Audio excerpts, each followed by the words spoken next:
Et bonjour le CP, nous voilà repartis avec nos élèves et leurs maîtres qui ont beaucoup trop d'animaux dans leur classe, ça ne peut plus durer. On refera une phrase qu'il te faudra essayer de lire, puis faire le dessin correspondant. Après l'avoir recopié en attaché, on refera un petit problème avec des équipes, mais là on n'aura plus deux équipes, mais plutôt quatre. Une nouvelle poésie qui s'appelle le Maki Mokoko et une petite séance d'anglais. Allez, on attaque. Ça ne peut plus durer. Heureusement, Anis et Olia ont une idée. Le soir, deux ombres se glissent dans la cour de l'école et se faufilent dans la classe de Monsieur Dubéré. La lumière s'allume. Anis et Olga ouvrent les cages et les bocaux. Sauvez-vous, les amis! Allez, à vous la liberté! Alors les papillons s'envolent, les grenouilles bondissent, les souris détalent, les fourmis partent en colonie. Le lendemain, c'est une vraie catastrophe. Le directeur est accueilli dans son bureau par trois grenouilles vertes et coassantes. Coassantes, ça veut dire qui coassent, qui font le bruit de la grenouille. Les fourmis escaladent ses dossiers, une famille de souris campe dans ses tiroirs. Qu'est-ce que c'est que ce bazar? Pendant ce temps, chez Madame Maillard, la chasse aux papillons remplace la leçon d'addition. Et chez Madame Larmier, une grande course des escargots s'organise. Allez le gris, allez le jaune. Donc à toi de jouer pour essayer de lire cette phrase. On va avoir ces deux lettres qui font le son en. On a aussi des petits mots là que tu dois reconnaître facilement. Et je te laisse lire maintenant tout seul.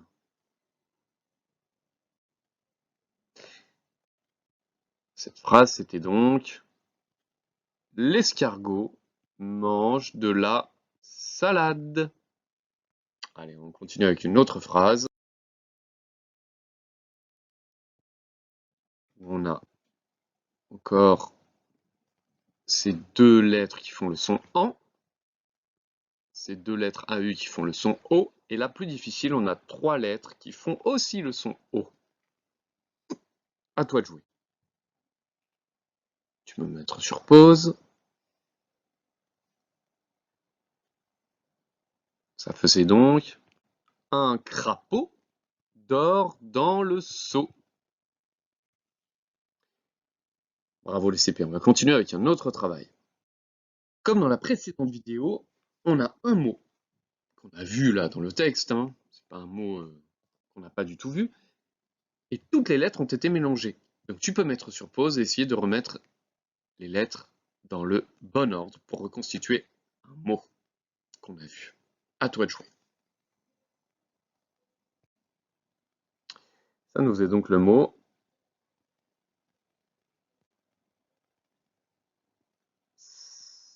sal la de salade. Bravo. Allez, on continue avec un autre mot plus difficile. À toi de jouer.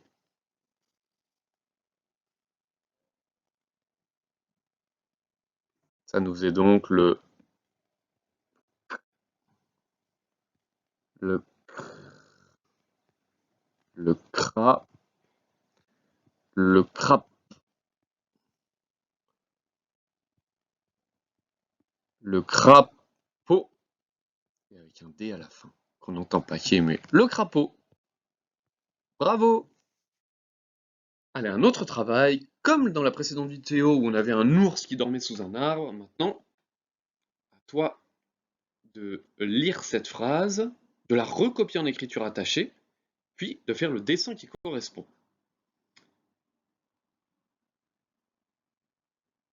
Tu peux mettre sur pause, et quand tu es prêt, que tu as fini tout ce travail, c'est deux choses à faire, recopier puis faire le dessin, tu auras la réponse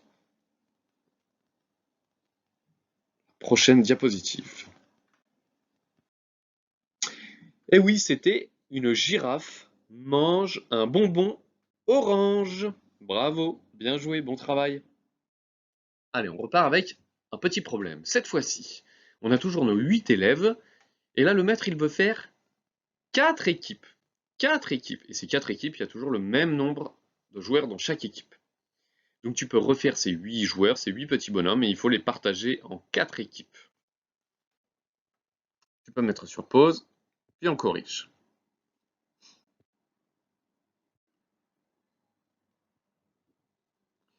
On a donc nos 8 bonhommes et on pouvait faire des paquets de 2.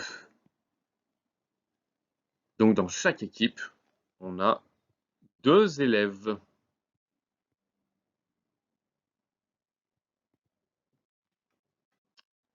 Allez, on va continuer.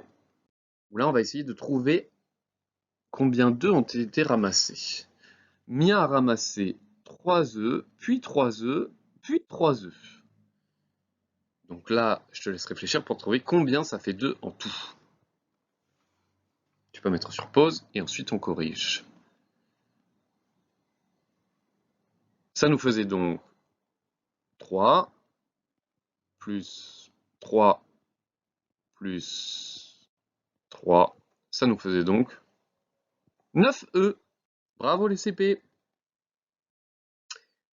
Allez, maintenant on passe à une autre poésie. Après la poésie de la fourmi qui avait un chapeau sur la tête, ça n'existe pas, ça n'existe pas. On va s'intéresser à une nouvelle poésie. Alors elle est vraiment longue, donc elle est intéressante parce qu'il y a beaucoup de mots dont la sonorité, à chaque fois on va entendre le son. Et ce ne sont que des mots en français. Donc même si on ne comprend pas tout, le but c'est d'ouvrir grand ses oreilles. Elle s'appelle le maquis. Donc le maquis, c'est cet animal qui fait partie de la famille des lémuriens. Et il y a un de ces maquis, une de ces sortes de ces espèces de maquis qui s'appelle le maquis mococo. Le voilà, c'est parti pour le maquis mococo. Son kimono ami pour un goûter d'amis. Macaque et okapi. Le macaque vient de Macao, l'okapi de Bamako. Le maquis mococo fait goûter ses amis, pas de macaroni, mais d'un kako kiwi, d'esquimaux au mocha et kaki en bocaux. Quart de lait de coco, cacao ou coca, dans des bols en mica. Qui joue au mikado, dit le maquis mococo. Le macaque dit oui, l'okapi ne dit mot. Le macaque est un coquin. L'acolite okapi est du même acabit. Le macaque qui a un coup pour gruger les gogos rafle tous les copecs du maquis mococo. Dans la prochaine vidéo, je te lirai la fin de la poésie. Allez, c'est parti pour l'anglais où on va continuer avec ces mots pour le matériel scolaire. Hello! So last time we stopped on a computer or laptop, now we're going to read a pencil. A pencil. A pen. A pen. A school bag. A school bag. A book. A book. A glue. A glue. Ok. Bye bye pupils. See you. À bientôt les CP dans une prochaine vidéo.